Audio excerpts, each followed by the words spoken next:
You're watching the Run For It YouTube channel. We're just back from Berlin as Adidas invited us out to celebrate the launch of the brand new Adizero Adios Pro 4 running shoes. Now, while these don't launch until next year, the 50th anniversary of the iconic Berlin Marathon was the perfect opportunity for Adidas to unveil the latest edition of the Adios Pro to the running world. We spent time with the experts from Adidas who were responsible for the production and development of the Adios Pro 4. That includes those who were out in Kenya spending time with their elite athletes collecting feedback, to those who were responsible for making the vision a reality. Now, unfortunately, we can't share everything that we saw, but we can go into great detail about how the fourth edition are different to the three and everything that went into making this version the best it can possibly be. We were also lucky enough to be given a pair of the Adios Pro 4 running shoes and a place in the Berlin Marathon. So that means after we've covered all the technical updates to the latest edition, we'll talk in depth about how they performed over the marathon distance and what you can expect from them. Now, there are a lot of changes to the Adios Pro 4 running shoes, which means they feel completely different to run in. We will come back to that later on in the episode. The first major change though is the new midsole compound. That's right, there's a brand new Lightstrike Pro foam, which is softer, more energy returning and lighter than the previous version. Now, a lot of you are probably wondering, what's the energy return? Adidas, of course, know this data, but they've said categorically that they won't communicate that. And the global category director of running footwear told us that was the case. What they did share was that the midsole offers more linear deformation, which, although it's softer, should improve stability and also improves energy return. I think it's probably important to note as well that while they could make the midsole lighter, that could compromise energy return. So there's a balance to be struck. In the size 11, which is what I have here, they weigh 240 grams. And in the previous Adios Pro 3, also size 11, they weigh 258 grams. Now, what you should also notice is that the midsole silhouettes look relatively similar, but there are quite a lot of changes, subtle changes to how that midsole is constructed. And there were various prototypes of the midsole tested over the course of the development of the Adios Pro 4, and a lot of work went into ensuring that this was the absolute best way that they could put that new compound together. The next significant change is the new forefoot rocker point geometry. Now, the forefoot rocker point is the point at which the midsole starts to rise upwards. In the Adios Pro 3, that rocker point was at 67% of the midsole. In contrast, the Adizero Pro Evo sits at 60% of the midsole. So Adidas decided to test lots of different positions of rocker in prototypes with their elite female athletes. And what their lab testing showed was that 60% of the midsole was the optimal position for them to place the forefoot rocker point in the Adios Pro 4 2. And the benefits of this new rocker position are that it should trigger more forward momentum, it should improve running economy more effectively, and it should lead to smoother transitions from landing through to takeoff. So this is something you're going to hear a lot about when people are talking about the new and exciting updates in the Adios Pro 4, because Adidas in particular are very confident that this update should significantly enhance the performance of the latest edition. You should be able to see from the outsoles that they look quite different. And that's because they moved from a full continental outsole in the Adios Pro 3 to a new compound called Lighttraxion. They mapped where their elite athletes were putting pressure through the outsole, and from there they used that data to map where they needed to place the highest levels of traction. There is still a bit of continental rubber here, which improves traction even further. I think most importantly, you can see just how much outsole rubber is on the bottom of the midsole. And we certainly found from testing in the Adios Pro 3 that they were one of the most durable super shoes out there because that outsole compound just lasts so long. And while these could be made lighter, it's great to see that there's still such good coverage on the bottom of the midsole, because there's nothing to suggest that these shouldn't be very durable as far as super shoes go. It doesn't stop there. The upper is completely changed. It features a new one-way stretch woven material, and the main takeaway is that it feels much softer against your feet. There's also a new system through the midfoot and through the ankle area. Hopefully you can see this yellow, faint yellow structure around here on the tongue and around the midfoot and ankle area. And as you can see on the side here, this is called Lightlock. And as you probably expect, it just improves the structure and integrity of the upper, so you get better lockdown in the midfoot and through to the ankle area. The tongue is also fully integrated, and the eyelets have also been changed. So on the inside, there's just less little ridges and nodules, so it feels smoother, flusher against your feet, and that should reduce the chances of friction and irritation. They've also moved to a softer fabric on the inside of the heel counter. So while the 3 work really well, it features this kind of grippy, almost sort of Velcro style material on the inside of the heel counter, trying to lock your ankle in place. But this update to the 4 on the inside of the heel counter just feels, again, more comfortable, softer against the back of your ankle. We can, of course, not talk about the new stripe design, as it's safe to say it is one of the coolest looking shoes that we've ever seen. And obviously designing a running shoe can be a very personal thing, and the designers had a little bit of fun with the upper, and they added a personal touch, which you can see on the back here, where it says "this too shall pass." And that is just a nod to some of the emotions and sensations that we may feel when we're running, whether it's a sense of euphoria or pain. It is going to change at some point, and that's the natural journey that we go through when we're running.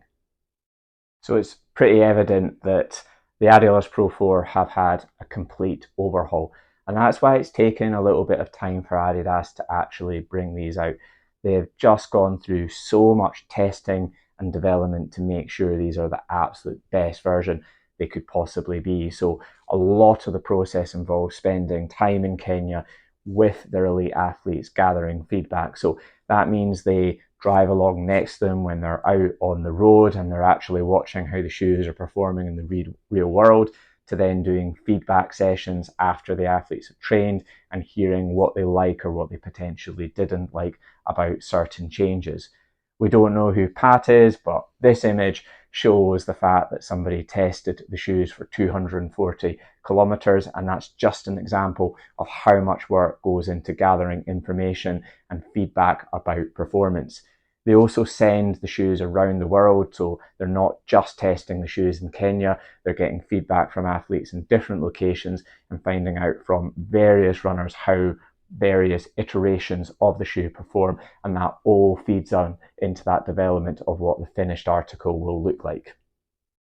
Adidas, of course, also use a lot of lab testing to validate any changes in technologies and how they alter and adjust what they're doing with the prototypes. So we mentioned earlier the various rocker points that they tested with their elite female athletes. So a really good example of that testing is they have a machine which will apply pressure to a certain area of the midsole. It's essentially like a little hammer, and that mimics somebody's foot strike, so it will repeat that pressure on that area over and over again. So for example, they could do that with a midsole where the rocker point was at 50% to then 60%, and by only changing one variable at a time, so keeping everything else the same, they can systematically check what changes are working and what isn't working, and that helps them make the absolute best possible shoe that they can. The point of going into this detail and sharing some of these insights into how these have been developed is to just back up the fact that so much time and effort has gone into making these the best shoes they can possibly be, and that's why the Adios Pro 4 cost over £200. They are the pinnacle of innovation, and they represent the absolute best that Adidas can produce. On to the test run then. As mentioned, Adidas kindly gave us a place to the 50th anniversary of the Berlin Marathon and the chance to test out the Adios Pro 4 properly.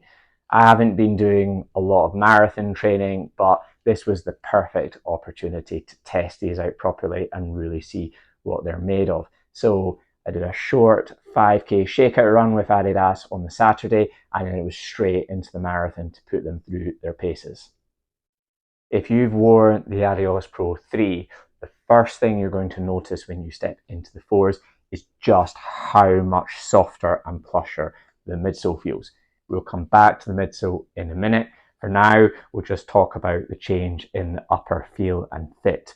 So in the 3, I used to always have to spend a few minutes adjusting the upper to get it just right, because if I didn't get the tongue in the right position, I would often get some rubbing from the little nodules where the laces go through the eyelets. But with this new integrated tongue and softer fabric, there's absolutely no issues there, and it just essentially fits in one way. So you just slip them on, feels really soft, really plush against your feet, and this new midfoot system offers great lockdown through that midfoot and ankle area.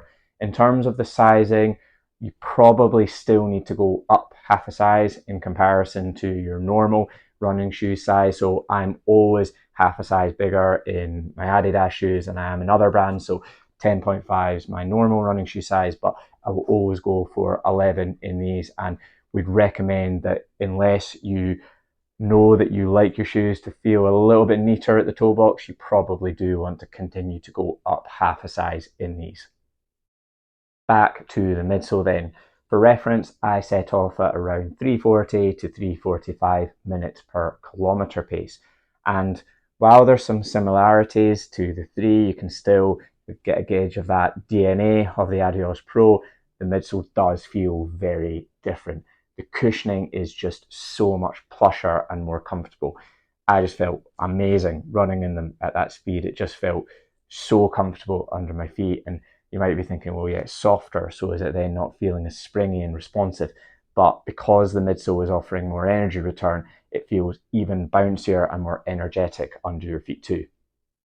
In terms of the forefoot rocker, that new position, there's no doubt it offers more propulsion, levers you forward faster. As a prominent heel striker, it really helps me. I found that in the 3, that kind of rocker was kicking in a little bit late, so I was maybe losing some of that forward momentum that you may get in other super shoes, but it was definitely the case in the 4 that that was transitioning me forward slightly faster, so potentially reducing that ground contact time and helping my hips pass over center of gravity faster. So if you're a heel to midfoot striker, you're probably going to find that the new geometry feels very fast to run in. I can't say exactly how that's going to perform if you're a forefoot striker, but it has been designed with a lot of elites who will definitely be landing closer to that area, so it should work very effectively for that. One thing I did experience at some points was it almost threw me forward so much that I ended up stubbing my toe slightly off the front of the shoe, but I guess that's why you tend to not test a shoe for the first time in a marathon, because it can take a few runs just to get used to certain geometries. Even though the midsole is softer and plusher, it felt very stable the whole way throughout the marathon, and the grip on the bottom was very good. If you've run Berlin Marathon before, you'll know that it can get very congested out there, and there are a couple of little turns where you do have to put your foot down and get a little bit purchase, and performed very well in those scenarios.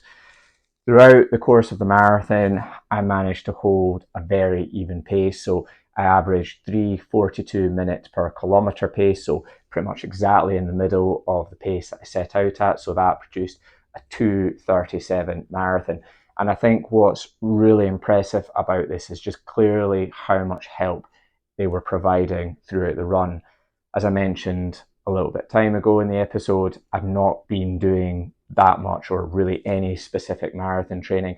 My volume at the moment is a lot lower than what it would normally be, so I was pretty concerned that that last kind of 6 to 8 miles was really going to stress the legs, cause a lot of fatigue, and my pace would probably taper off towards the end, and I just wouldn't be able to hold that type of effort, and also that would probably be very sore the next day. And while I wasn't running at absolute maximum effort in comparison to what I'd maybe do when I'm going after a personal best, I was still working very hard and probably didn't have too much more left in the tank. So the fact that I was able to continue to hold that pace as evenly as I did throughout the run was just testament to how good this cushioning is. And if you're doing that marathon distance and you're trying to produce your best times and run from the start to the finish in the most sustainable way, then you're going to find, or it's very likely that you're going to find, that this midsole offers an amazing amount of help to really help you produce the absolute best performance possible.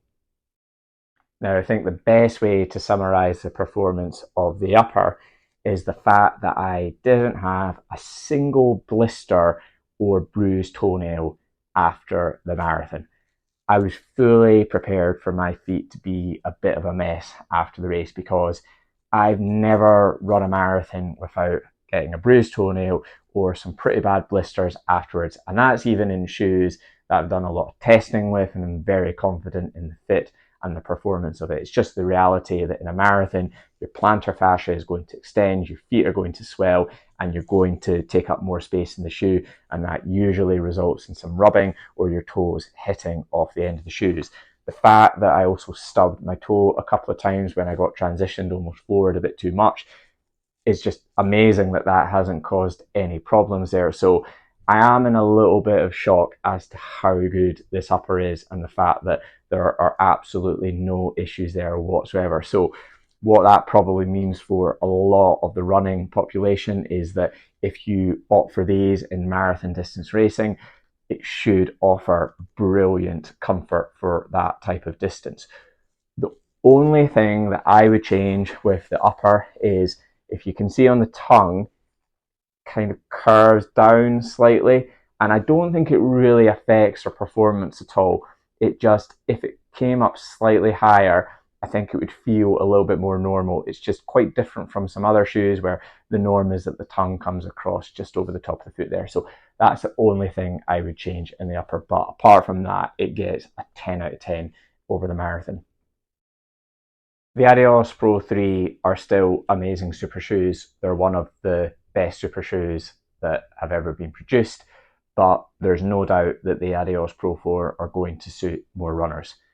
The softer nature of the midsole foam is going to work for a greater proportion of runners, especially those who are out in a marathon for longer and are spending more time on their feet. So for runners who are out there for closer to 4 hours, this midsole compound is going to feel a lot more comfortable than the slightly firmer compound in the Adios Pro 3.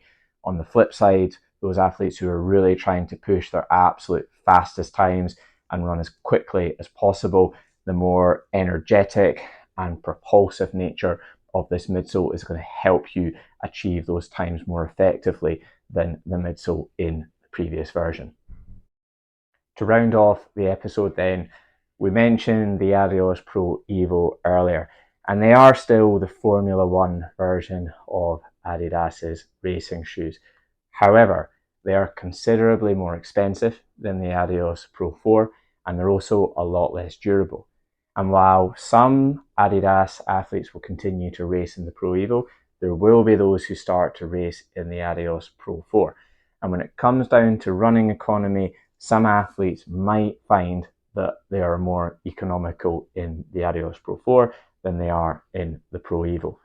These are without doubt going to be one of the best marathon racing shoes you will ever try.